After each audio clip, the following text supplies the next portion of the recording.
Louisiana Beer Review Special Edition. Here's another food pairing. People ask for these.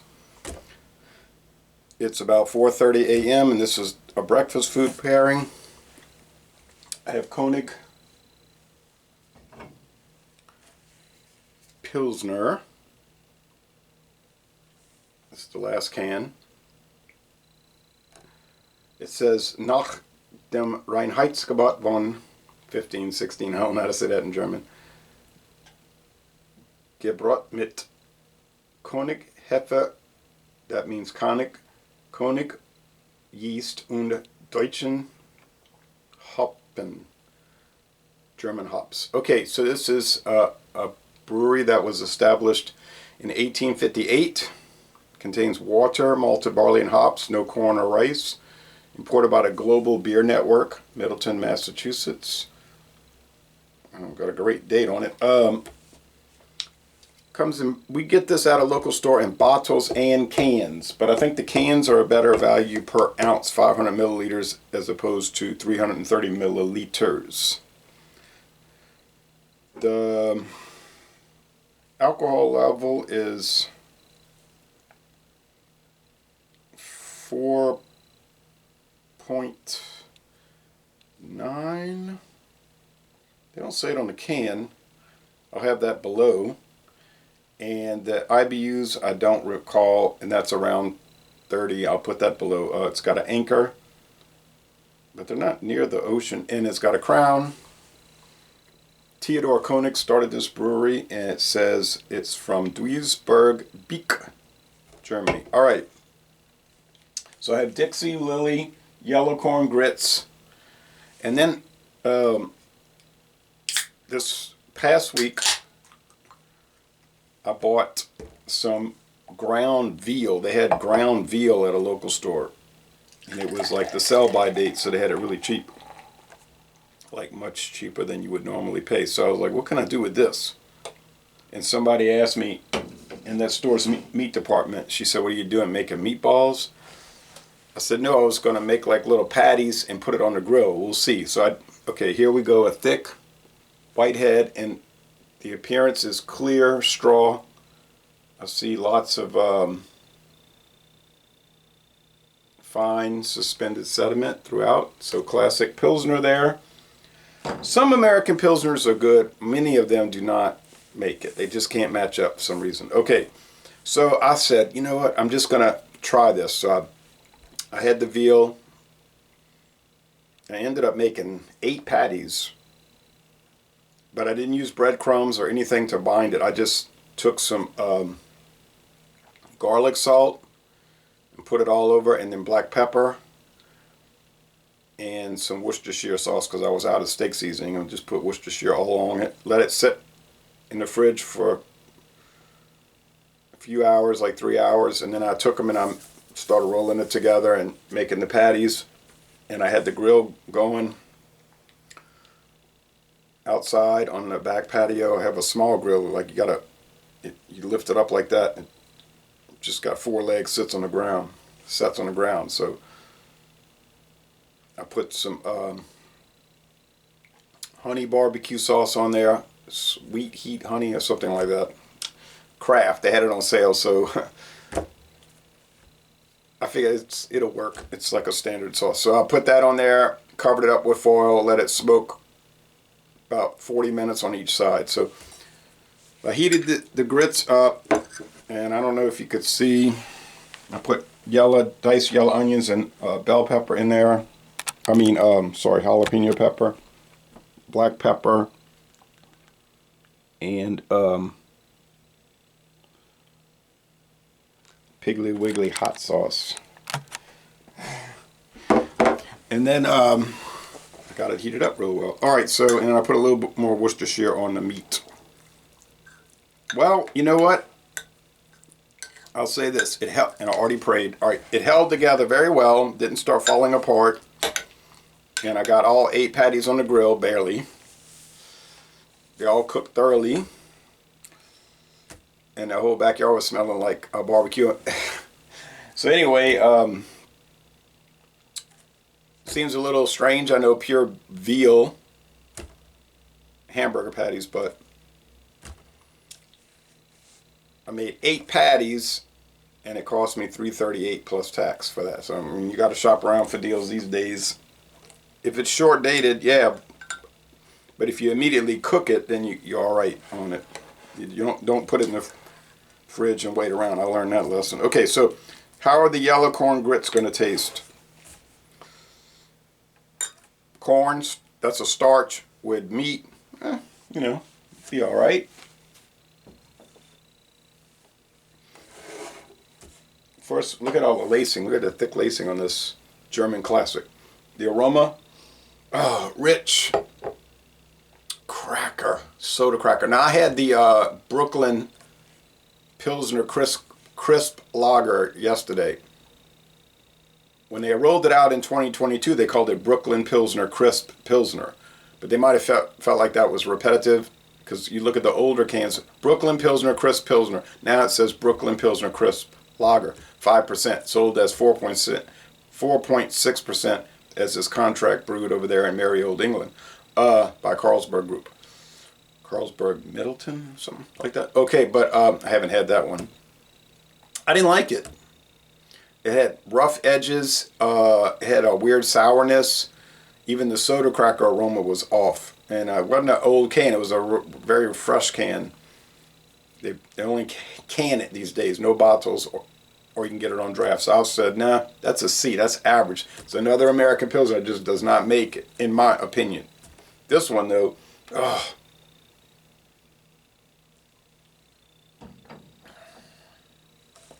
light, crisp, good bitterness.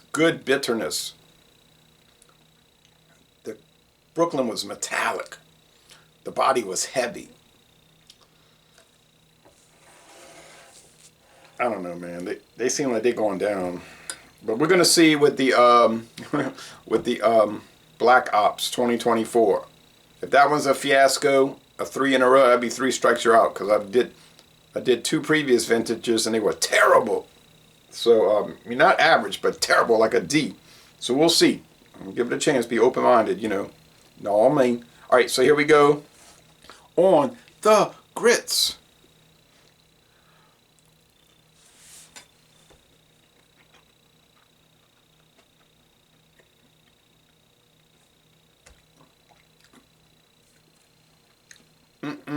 Came out great. Spicy. Hot cereal there. Just put 1 part grits, 3 parts water. I put it in the microwave for 5 minutes. It comes out perfect.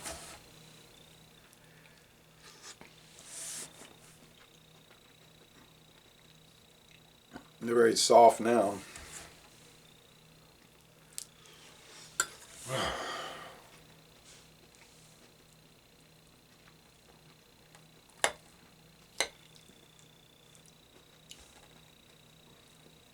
How's about the veal burger?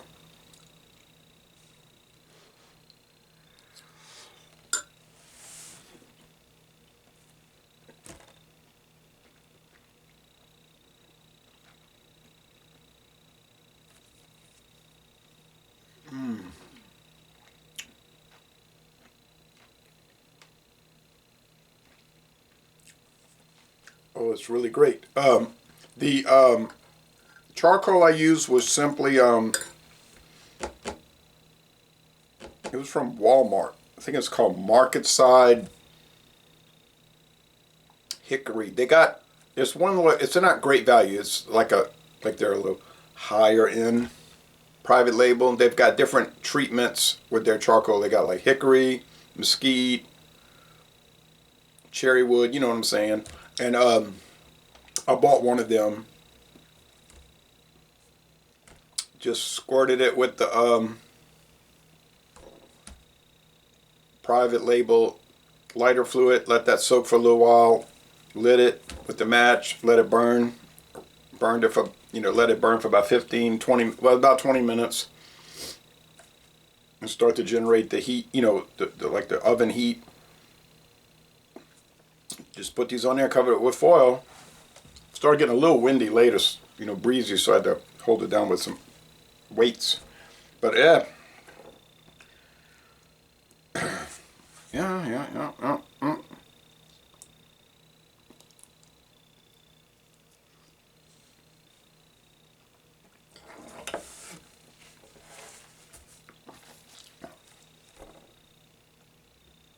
I think grits is like a southern United States thing. If you go, if you go to Ohio, you may not see it. Go to Kentucky, cross the river. Go to Kentucky, you probably see it. But just think along the lines of corn chips.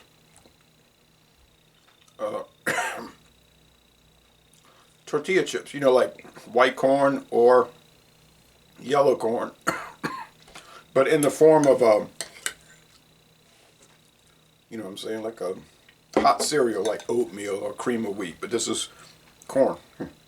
We know what corn tastes like, right?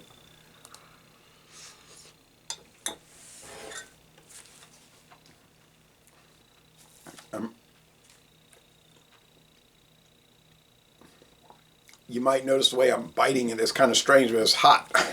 It'll burn. I mean, it's really hot. It'll burn me. Okay, so how does the König pair with? Normally, I would not drink this at breakfast time, 4:30 a.m. with grits. I would drink hot coffee, which I'm going to do because I have 1 cup left. Coffee and milk, no sugar on the second and third cup.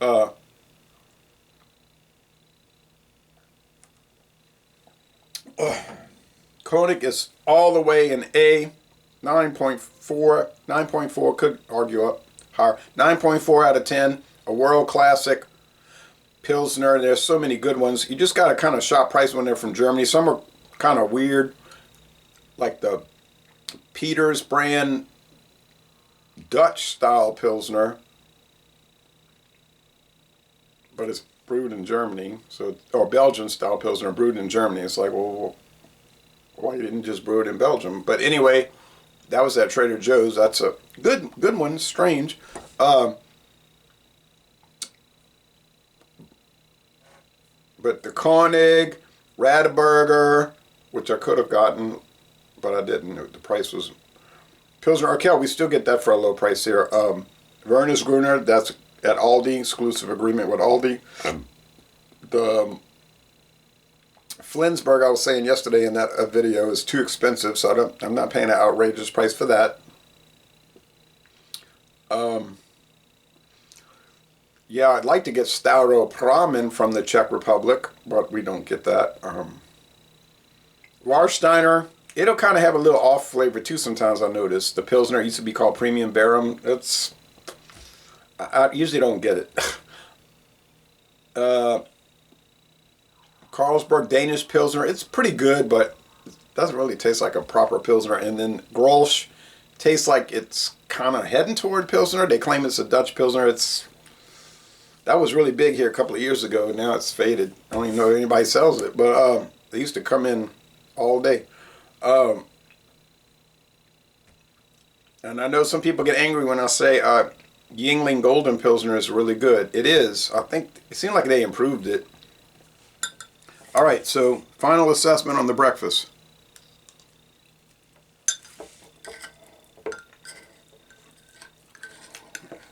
It's awesome. Now, sometimes I use egg. Like I'll take 1 egg, which is like $1,000 an egg, and I'll like scramble it in with scramble it really, and then put the grits. You know what I mean? I'll like whip it. What you call that? Before the cream sits out too long, you must whip it. And then I'll put the grits in there in the water, and I'll cook it, and then it'll all be cooked. You know, the egg will be like a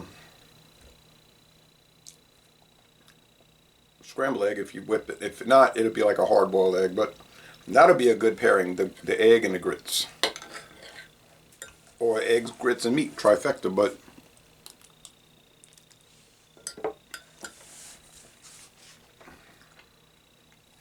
I'll go with an A.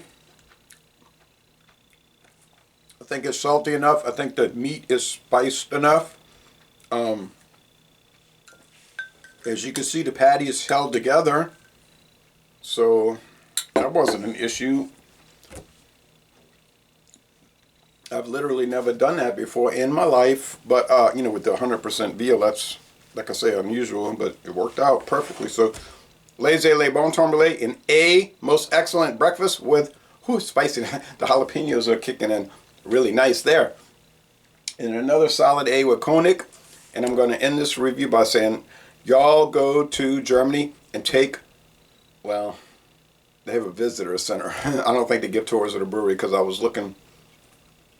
People only have outside photos or just the visitor center. It's kind of like a lot of these breweries. They don't take you to the brewery to see the operations. Carlsberg, you have the Carlsberg experience.